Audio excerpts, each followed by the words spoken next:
हाय आप सभी लोग को जय श्री राम आज की क्लास में। और हमें उम्मीद है कि आप सभी लोग अच्छे होंगे, आप लोगों का तबीयत भी बहुत अच्छा होगा, कोई दिक्कत नहीं होना चाहिए क्योंकि आप पढ़ाई कर रहे हैं तो तबीयत जो है मेहनत करने वाले को किसी जो है कोई भी बीमारी जो है तबीयत जो है ना जल्दी आता नहीं है खराब करने के लिए।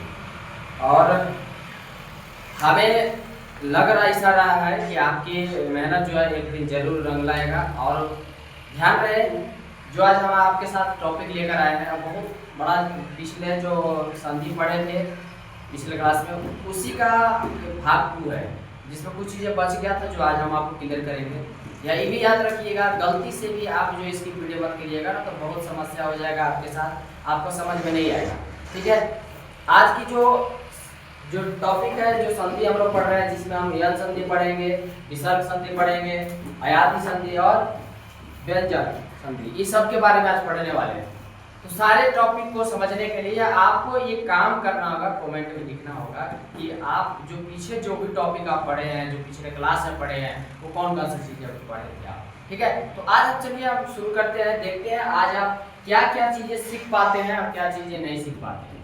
लेकिन आप अगर कंटिन्यू बने रहेंगे तभी सीख पाएंगे। हम संधि आज पढ़ाने जा रहे हैं जिसमें यन संधि के बारे में हम बात करेंगे। कौन सा? यन संधि। यन संधि, यन संधि समझने के लिए यानी कि इसको मतलब कहने का मतलब है कि इसको अपने माइंड में सेट करने के लिए सबसे पहले आपको ध्यान रखना है कि अ आ जो पढ़ते हैं, अ आ हर्षई दीर्घई हर्षौ दीर्घौ हर्षरी ए है वो पढ़ते हैं, उसमें ई यानी बड़ी छोटी ई है, बड़ी ई, छोटू ऊ और बड़ी वो हर्षरी के बाद के आगे कोई स्वर आए, ठीक है, कोई स्वर आए तब यह य र व में परिवर्तित हो जाता है। यानी कहने का मतलब ये हुआ कि ये दोनों एक साथ मिलेगा तो यह बन जाएगा, ये दोनों एक साथ मिलेगा तो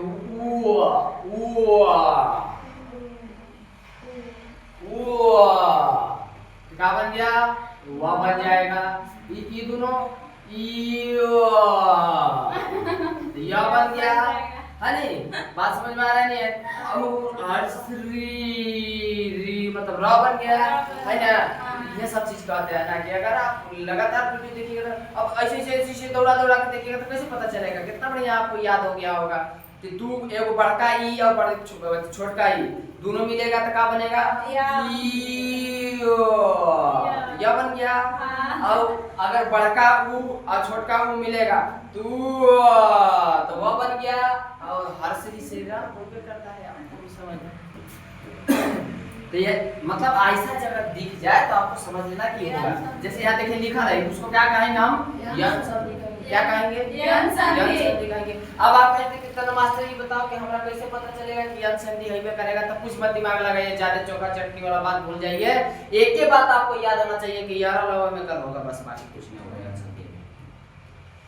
काम बोले यन संधि में यार लवा में कर होगा, बाकी कोई में कर नहीं होगा। आइए बाकी ला छोटा ई और बड़ी, छोटी ई और बड़ी, छोटी ई और बड़ी य, ऊ छोटा बड़ा व, हर्षरी से र।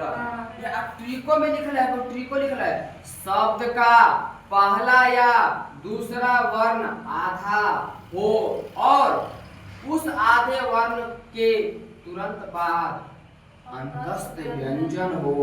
यानी कि कोई भी शब्द होगा उसका पहला या दूसरा आधा होगा। क्या होगा? पहला या दूसरा। समझ आया?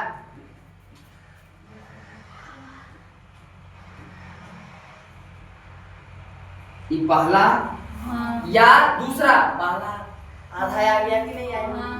बोलिए कि नहीं आया? आ गया ना? जी ऐसे अब देखिएगा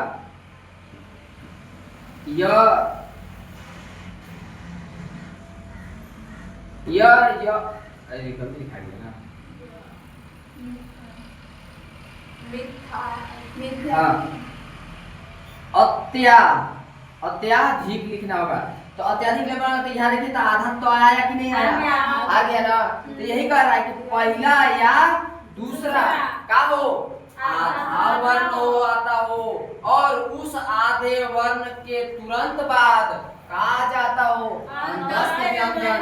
यानी कि पहला का है? आधा है, आधा ये नहीं हुआ ना? ई का हुआ पहला, दूसरा जो है का हुआ जो आधा है, का है आधा है। अब पहला क्या लिखते,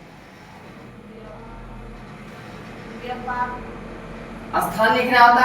तो ये पहला का हो गया आधा, आई में दूसरा आधा, और इसके बाद तुरंत का आना चाहिए, का आना चाहिए, अंतस्थ व्यंजन आना चाहिए। ये नहीं बोला है अंतस्थ व्यंजन है, यानी कि यह वाला याद क्या है, यह है। तो इसी को हम का कहेंगे बताइए, बोले कोई दिक्कत नहीं है। आगे समझिए, जैसे यह आधा ध लिखा है द पी प्लस, मतलब यद्यपि है तो यदि प्लस अपि, उसी को क्या कहेंगे यद्यपि, यानी पहचान हो रहा है ना क्या था है। यहाँ पे अत्याधिक, इसमें दूसरा वर्ण ध्यान दीजिए, दूसरा क्या है आधा है, अंतस्थ व्यंजन है, यरल वाला है, अंतस्थ व्यंजन है, इसलिए यह अति जोड़ अधिक, अत्यधिक,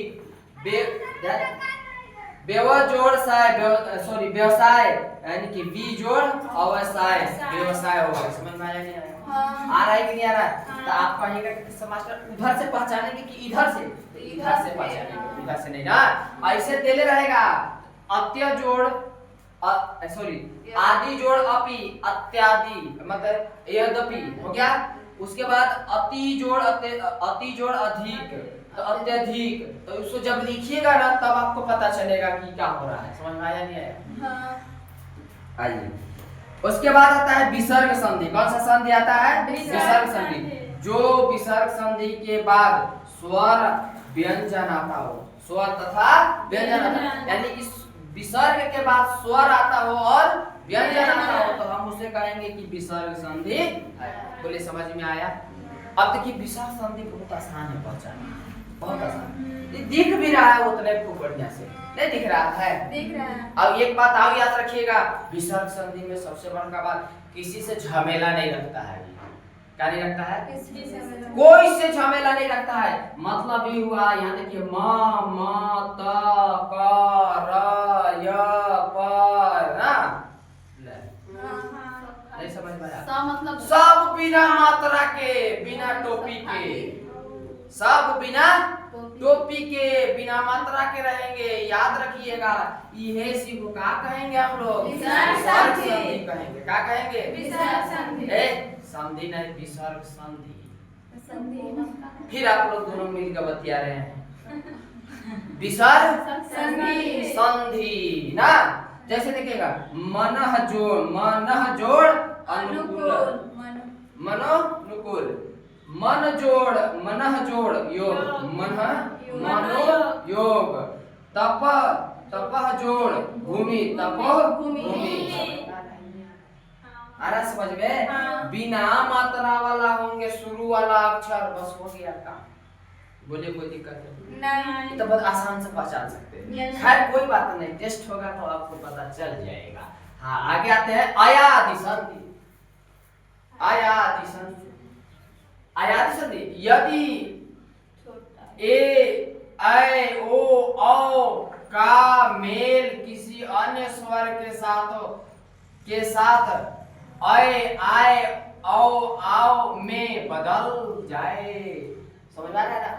उसी को हम लोग क्या कहेंगे? आयाति संधि। आयाति संधि पहचानने के सबसे आसान तरीका है, देखिए आप समझिए, थोड़ा सा समझने से क्या, ई ई से बड़ा ही है, ई से ही बड़ा है ना, ई से ही बड़ा है। कहने का मतलब हो गया कि कह रहा है कि ए ऐ ओ औ का मेल किसी अन्य स्वर के साथ, यानी कि कह रहा है भैया स्वर के साथ ही जुड़ेगा, व्यंजन के साथ नहीं जुड़ेगा, तो उसे हम क्या कहेंगे? आयाति संधि कहेंगे। ठीक है, शब्द के बीच में अर्ध स्वर य व और आए, यानी कि शब्द के बीच में अर्ध स्वर आए, आधा स्वर आना चाहिए। क्या आएगा? आधा स्वर आएगा, व्यंजन नहीं आएगा। सुन लीजिए, हम पहले बोल रहे हैं व्यंजन नहीं आएगा। जैसे ध्यान दीजिएगा, से जोड़ अन, तो क्या होगा? सयन। गए, गमे करके, गमे अगर गो, गे, गमे कर गए, जोड़ अक, गायक, श्रो जोड़ अन, श्रवण। निकल है ना? तो यहाँ हो रहा है, बड़ा और छोटा मिल रहा है। देखो बड़ा और छोटा, दोनों मिला दे क्या हो रहा है? छोटा और एक सेकंड सॉरी माफ कीजिएगा, ये छोटा है हाँ या नहीं? हाँ। ये छोटा है तो छोटा छोटा मिला तो छोटा शब्द का निर्माण करेगा। यहाँ देखिए यहाँ ध्यान दीजिए, यहाँ बड़ा शब्द मिला, यहाँ छोटा मिला, मतलब ये बड़ा है ना, बड़ा मिला और छोटा मिला तो क्या बनाएगा? बड़ा।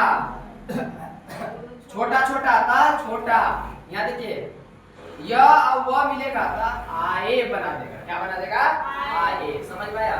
सॉरी माफ यार आए नहीं, यह और वह मिलेगा आए, मतलब शब्द के बीच में यह और वह आना चाहिए। तो यह वह आ रहा है तो ये देखिए इसमें देखिए तो यह वह आ रहा है, कहां देखिए तो आया है कि नहीं आया? आया आया है ना। अब आइए यहाँ यह आया है, यहाँ यह आया है और यहाँ का वह आया है, तो आपको समझ लेना है कि क्या है? आयात संधि। अब उसके बाद आता है व्यंजन संधि। कौन सा? व्यंजन संधि। व्यंजन प्लस व्यंजन आएगा तो आधा अक्षर बनेगा, व्यंजन व्यंजन रहेगा तो क्या बनेगा? आधा अक्षर बनेगा। और व्यंजन प्लस और रहेगा तो पूरा अक्षर बनेगा। कैसे? देखिए जैसे वाक जोड़ जल जाल, वाक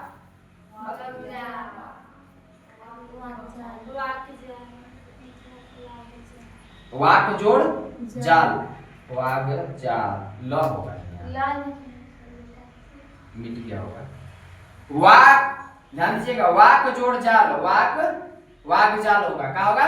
वाक। सत जोड़ गुण, सत गुण। अब देखिए व्यंजन और व्यंजन कहाँ दिखिएगा, ध्यान दीजिए आधा बन रहा है तो ये आधा यहाँ लिखा है आधा बनेगा, और स्वर और व्यंजन मिलेगा तो क्या बनेगा?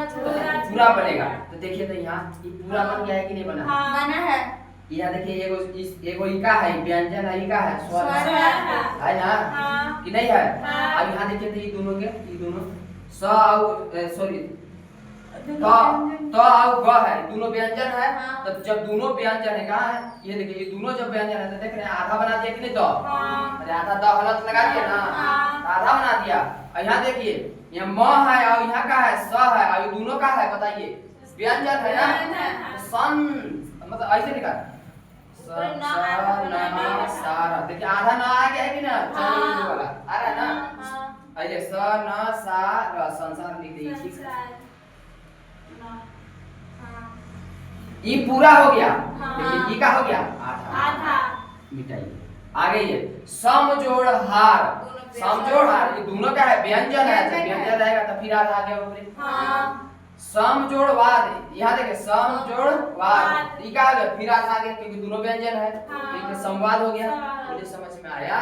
इसका मतलब आप समझ गए होंगे कि जहां भी व्यंजन व्यंजन दे देगा तो आधा हो जाएगा, जहां स्वर और व्यंजन रहेगा वहां पूरा हो जाएगा। समझ में आ रहा है? और जहां स्वर और व्यंजन कुछ नहीं रहेगा वहां भूसा हो जाएगा। बोलिए कोई दिक्कत है?